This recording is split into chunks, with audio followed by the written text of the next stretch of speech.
New Canon RF prime lens patents.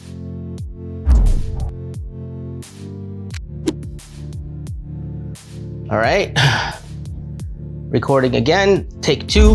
Hello everybody, welcome back to the channel. Today is going to be fun. We got some interesting things to talk about, but before that, I just want to say Happy New Year to everybody. This is the first video of the year for me, 2022. Looking forward to it. It's going to be an exciting year, so hopefully you guys all have amazing years too. Wish you all the best.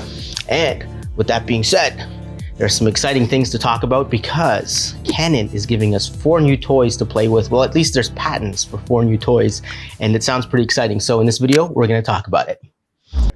Well, let me see here now. Well, this must be it right there, see? That's the raised platform, and there's the new terminal. There's your skywalk. Bottleneck. Nice place for an ambush.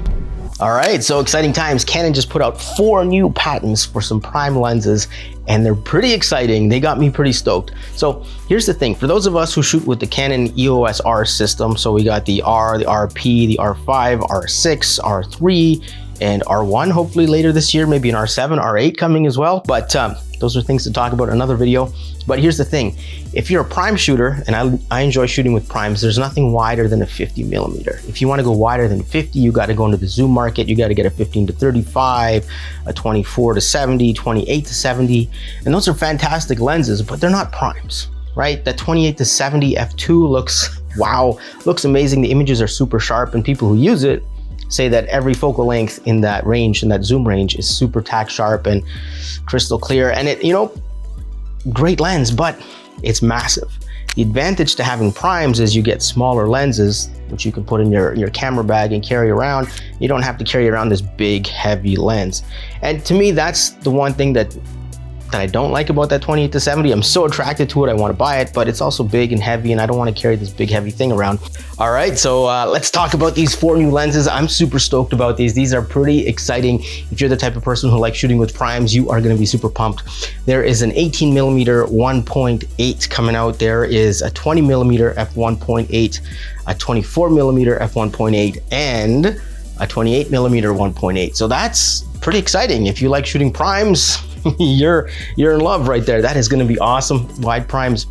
Now I had to refilm this part of the video because as I was editing it, there was another patent that came out, and it's for a 135 f1.4. So that's pretty awesome. I think depending on the global chip shortage, if Canon can get these lenses made and shipped out to everybody, I think for us prime lovers, it's going to be awesome.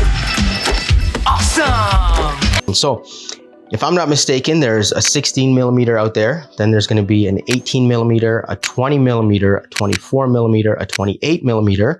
The 35 1.4 was announced last year. That was the, there was a patent announced for that. We already have the 50mm out, the 85mm already out, and now the 135 f1.4. So that's pretty exciting. I mean, if I shoot a lot of weddings, and I'm super stoked about these lenses. I know the 24mm f1.8 is something that interests me for wedding. I already have an 85. I don't particularly care for the 50, but the 135 is also pretty good. So that might be my go-to kit for shooting weddings when we can finally start shooting weddings again. I know everything's been shut down because of this global situation and stuff. So fingers crossed, hopefully we can, us photographers, videographers can get back to doing what we love to do. But yeah, that's pretty exciting.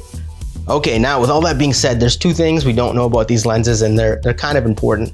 We don't know what level these lenses are going to be built to. Are they going to be L lenses? Because if they're L lenses, that means they're going to be waterproof, and we can take them out if we're shooting outdoors in the, I guess, the wilderness, or it's raining or whatever. The L's usually have weather sealing.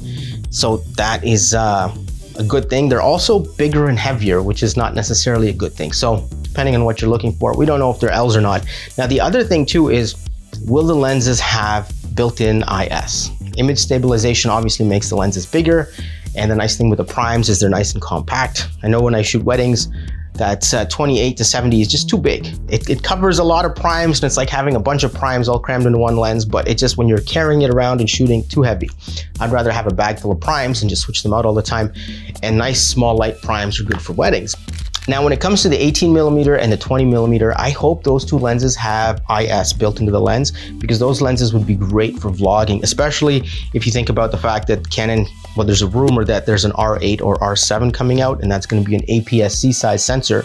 So if you put that 18mm on the APS-C size sensor, I think that 18mm becomes a 28 or 29mm lens. So it's a little tight for vlogging, but it's manageable. You can definitely vlog with a 29mm. It wouldn't be as wide as this. What are we at right now? We're about 29 right now. So there we go. This is a 29mm, and it's just outside of hand length. So that would be great. APS-C size sensor with the 18mm would work out pretty well. So hopefully those two lenses, I don't know what that was. Hopefully those two lenses have IS in them. All right, and that's kind of all we know about the lenses so far. I used to be a zoom shooter. I used to love my zooms, but now I love my primes. So this news really excites me. I'm super pumped. Hopefully there's a ease up in the chip shortage and these lenses can be produced and shipped out sooner than later. I'd love to get my hands on that 24 1.8. I think that's an exciting lens. If you want to know why I think the 35mm is the most versatile focal length, video right there, go check it out. With that being said, this video is over. Peace out. Thanks for watching. If you like this kind of stuff, definitely subscribe, and I'll see you in another video.